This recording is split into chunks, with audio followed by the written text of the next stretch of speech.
కేంద్రంలో కొత్త ప్రభుత్వం ఏర్పడబోతుంది. కొత్తదని అనలేంలే, పాత ప్రభుత్వమే మళ్ళీ ఒకసారి ఏర్పడబోతుంది. అయితే రేపు ప్రధానిగా నరేంద్ర మోదీ ప్రమాణ స్వీకారం చేయనున్నటువంటి నేపథ్యంలో ఇప్పటివరకు గడిచినటువంటి 2 టర్మ్స్ కూడా 2014, 2019లో బీజేపీకి స్పష్టమైనటువంటి మెజారిటీ ఉన్నటువంటి నేపథ్యంలో ఎన్డీఏ మిత్రపక్షాల నుంచి సపోర్ట్ తీసుకోవాల్సినటువంటి అవసరం బీజేపీకి లేదు. అయినప్పటికీ కూడా మిత్రపక్షాలలో కొన్ని పార్టీలకు సముచిత స్థానం కల్పించారు, పదవులు ఇచ్చారు. అయితే ఇప్పుడు బీజేపీకి స్పష్టమైనటువంటి మెజారిటీ లేదు. ఈ కారణం చేత ఎన్డీఏలో ఉన్నటువంటి మిత్రపక్షాల సపోర్ట్ తీసుకోవాల్సినటువంటి పరిస్థితి.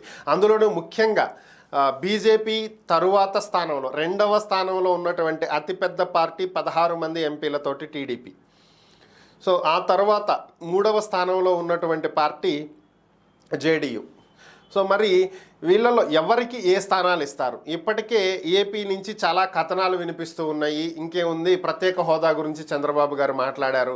అలాగే లోక్సభ స్పీకర్తో పాటుగా మరొక 3 మంత్రి పదవులు అడిగారు, సహాయ మంత్రి పదవులు 2 అడిగారు. ఇలాంటి రకరకాలైనటువంటి కథనాలు అయితే వినిపిస్తున్నాయి. అయితే కేంద్ర మంత్రివర్గంలో ఏపీకి ఏ స్థానం కల్పిస్తారు అనేటువంటి అంశం మీద అయితే ఇప్పటి వరకు సస్పెన్స్ అయితే వీడలేదు. కానీ నేషనల్ మీడియాలో మాత్రం బీహార్కి, జేడీయూ నుంచి బీహార్కి 2 మంత్రి పదవులు ఇవ్వబోతున్నారు. అందులో లలన్ సింగ్ అనేటువంటి ఎంపీకి ఒకటి, అలాగే రామ్నాథ్ ఠాకూర్ అనేటువంటి ఎంపీకి 2వ పదవి.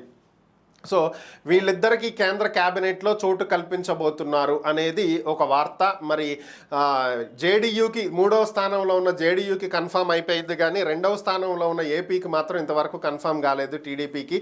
మరి ఓవరాల్గా టీడీపీ, జనసేన, బీజేపీ ఏపీ నుంచి గెలిచినటువంటి ఈ 3 పార్టీలకు చెందినటువంటి ఎంపీలలో ఎవరికి ఏ స్థానాలు ఇస్తారనేది అయితే వేచి చూడాల్సి ఉంది. మరి ఏం చేస్తారో రేపే తెలిసే అవకాశం ఉంది. ఎందుకంటే ఇప్పటికే రాష్ట్రపతి భవన్ ప్రధానిని అడిగింది, మీతో పాటుగా మీ సహచర మంత్రులు ఎవరైతే కేంద్ర క్యాబినెట్లో మీరు ఉండాలి అని చెప్పి మీరు భావిస్తున్నారో వాళ్ళ లిస్టు కూడా ఇవ్వండి, ఎవరెవరికి ఏ పదవులు ఇస్తున్నారో కావాలి అని చెప్పి ఇప్పటికే రాష్ట్రపతి భవన్ కోరినటువంటి నేపథ్యంలో రేపు ఈవినింగే ఎవరికి ఏ స్థానాలు ఇచ్చారనేది తెలిసే అవకాశం ఉంది. చూద్దాం.